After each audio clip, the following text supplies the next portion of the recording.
રૂપેશે પોતાની સાસુની વાત માનીને પોતાની પત્ની સાથે સાસરિયામાં રહેવા લાગ્યો, પરંતુ તેની પત્ની સેજલની તબિયત સારી થવાની બદલે વધારે ખરાબ થવા લાગી।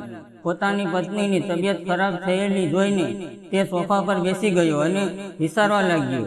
ત્યાં થોડી વારમાં તેના સાસુ આવ્યા અને બોલ્યા, શું થયું રૂપેશ, તમે ઉદાસ કેમ બેઠા છો? રૂપેશે કહ્યું, કાંઈ નહીં, એમ જ હું સેજલની તબિયત વિશે વિચારી રહ્યો હતો। રૂપેશની સાસુએ રૂપેશને કહ્યું, તમે ચિંતા ન કરો, બધું સારું થઈ જશે। રૂપેશે કહ્યું, જો તમે સેજલને તમારી જેમ તંદુરસ્ત રાખી હોત તો આટલી બીમાર ન પડત। તમારી ઉંમર અત્યારે 41 વર્ષની છે, છતાં તમે કેટલા તંદુરસ્ત છો। તમને જોઈને કોઈ કહી પણ ન શકે કે તમે સેજલના મમ્મી હશો, પરંતુ દરેકને એવું લાગ્યું કે તમે સેજલની મોટી બહેન છો। જ્યારે મેં તમને પહેલી વાર જોયા ત્યારે હું પણ એ જ વિચારતો હતો કે તમે સેજલના મોટા બહેન હશો, પરંતુ જ્યારે મને સેજલે બતાવ્યું કે તે મારી માં છે તો હું હેરાન થઈ ગયો કે આટલી ઉંમરે પણ તમે આટલા સુંદર અને તંદુરસ્ત કેમ છો? અને તમે તમારી છોકરીને જુઓ, લગ્નને હજી 8 જ મહિના થયા છે અને તે બીમાર થઈ ગઈ અને તે શીરસડી પણ થઈ ગઈ છે। હું જ્યારે પણ તેની પાસે જાઉં છું ત્યારે તે મારી સાથે વ્યવસ્થિત વાત પણ નથી કરતી અને મને પાસે પણ નથી આવવા દેતી। હું તેનો પતિ છું, કોઈ પરાયો માણસ નથી। રૂપેશના સાસુ રાધા બોલી, હું સમજી શકું છું કે તમારી પર શું વીતી રહી છે। દરેક વ્યક્તિને પોતાની પત્નીની જરૂર હોય છે। ત્યારે રૂપેશ બોલ્યો, જો મારા લગ્ન તમારી સાથે થયા હોત, તમારા જેવી તંદુરસ્ત અને સુંદર મહિલા મારી સાથે હોત અને હું અત્યારે ખૂબ જ આનંદ લઈ રહ્યો હોત તો રૂપેશના સાસુ બોલ્યા, હજી પણ કાંઈ બગડ્યું નથી, તમે અત્યારે પણ આનંદ કરી શકો છો। તમે મારી સાથે હજી પણ લગ્ન કરી શકો છો અને આમ જુઓ તો હું પણ તમને પસંદ કરું છું। મારા વાલા જમાઈ રાજા, તમે મારી છોકરી સાથે લગ્ન ન કર્યા હોત તો હું તમારી સાથે લગ્ન કરી લે। તેની વાત સાંભળીને રૂપેશ આશ્ચર્યચકિત થઈ ગયો અને મોઢામાંથી કંઈ પણ બોલી ના શક્યો। ત્યારે સાસુ બોલ્યા, તમે પણ વિરોહની આગમાં તડપી રહ્યા છો અને હું પણ એ જ વિરોહની આગમાં તડપી રહી છું। આપના બંનેની જરૂરિયાત એક જ છે। તેની વાત સાંભળીને રૂપેશ હાથ આગળ વધારી દીધો અને તમે જાણ્યો છો કે મર્દ માણસને જો મોકો મળે તો તે છોડતો નથી અને બાકીનું કામ તે તરત જ પૂરું કરી દે છે। બસ તે જ દિવસથી સાસુ અને જમાઈનો ખેલ શરૂ થઈ ગયો।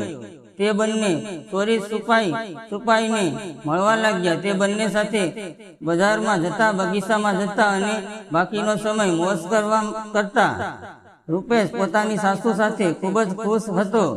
જે તેની દીકરીને તેને આપી શકી તેની સાસુએ આપી રહી હતી। આમ જ દિવસો વીતવા લાગ્યા। થોડો સમય પછી સેજલે એક નાની છોકરીને જન્મ આપ્યો અને તે પોતાની છોકરીને સાચવવામાં વ્યસ્ત થઈ ગઈ। તેને એ પણ ભૂલાઈ ગયું કે તેનો પતિ ક્યારે ઘરે આવે છે અને ક્યારે જાય છે। પરંતુ આ બાજુ સાસુ અને જમાઈનો ખેલ ચાલુ હતો। એક દિવસ રૂપેશ પોતાની સાસુ સાથે બેસીને રોમેન્ટિક વાતો કરી રહ્યો હતો। જ્યારે રૂપેશે તેની સાસુને કહ્યું કે ઘણા દિવસથી હું એકલો છું અને મારી પત્ની પણ બીમાર છે, તો ચાલો આ સમયનો આપણે ફાયદો ઉઠાવીએ। એટલું કહીને તે તેની સાસુની નજીક આવી ગયો અને એકબીજાને વાલ કરવા લાગ્યા। રૂપેશે પોતાનો કંટ્રોલ મૂકી દીધો અને ધીરે ધીરે તેની ગાડી હદ વટાવી લાગી અને જોતજોતામાં તે બંને પૂરી ઝડપથી હાઈવેની સફર ઉપર નીકળી ગયા। જેવી રીતે એક તરસ્યો માણસ પાણી જોઈને ગાંડો થઈ જાય છે, એવી હાલત રૂપેશની હતી। થોડો સમય પછી રૂપેશના સાસુએ કહ્યું, જમાઈ રાજા, તમારી અંદર તો ખૂબ જ તાકાત છે। મારા નસીબમાં નથી કે હું તમારી પત્ની હોત। આ બાજુ જ્યારે સેજલ પોતાની પત્નીને ફોન કર્યો, પરંતુ તેનો પતિ રૂપેશ ફોન ઉપાડવામાં મૂડમાં ન હતો। સેજલ વારંવાર તેના પતિના ફોનમાં ફોન કરી રહી હતી, પરંતુ રૂપેશને એટલો હોશ ન હતો કે તે તેની પત્નીનો ફોન ઉપાડે। તે તો અલગ દુનિયાની અંદર જ ફરતો હતો અને તે સ્વર્ગમાં વિહોરો હોય એવી મજા માણી રહ્યો હતો।